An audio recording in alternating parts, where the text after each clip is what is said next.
one day 見ていけ You know 青春ど真ん中の時期に迷い悩んだ将来の道にそんなある日偶然に目にしたこのボクシングのヤバさにチェベリ井岡がっつい始末とかしき具志堅薬師自達吉にやられて俺グローブ握りでも生き残れるのは一握りだからやるしかねえオーバーボクサーで木下ジムでメイクまでやるしかねえ自分の足で思いを信じて掴み取れやるしかねえ中のボクサーで一度きりの人生かけてやるしかねえ後には引けねえ大志を抱いてはみ出し者と言われても構わねえ世間体なんてクソくらえ俺は遊んでいるわけじゃねえしょうもない人生が嫌なだけ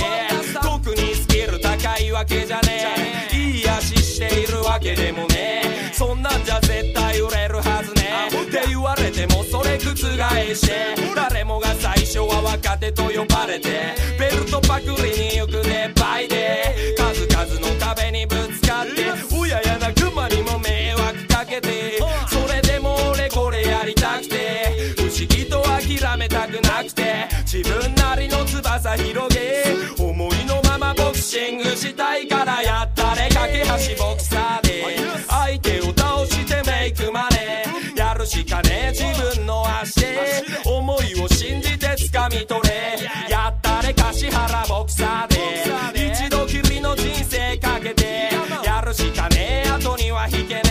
え大志を抱いて俺ら木下ジム皆ファミリア秘められたライオンの意志が思い描いてくその意味は拳のみでしのいでく道やこの道は超難関コース隣り合わせ不安と恐怖強く願う未来予想図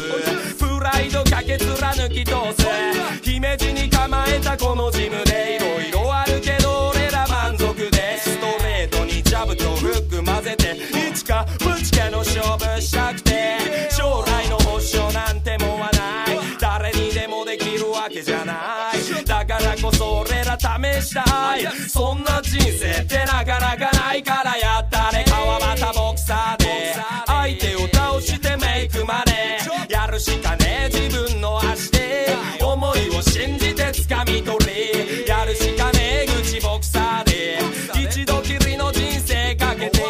やるしかねえ後には引けねえ大志を抱いて何度も折れそうになるだろう幾度なく挫折を味わうだろうけれど自分のやりたいことだろそんな簡単に諦めへんやろだから何度でも挑戦しよう12回じゃなくて345繰り返すことに意味があるそうやって俺ら歩いてくだからやるしかねえかないボクサーで相手を倒してメイクまでやるしかねえ自分の足で思いを信じて掴み取れやるしかねえ西尾ボクサーで一度きりの人生かけてやるしかねえ後には引けねえ大志を抱いて木下ジムブンヤマン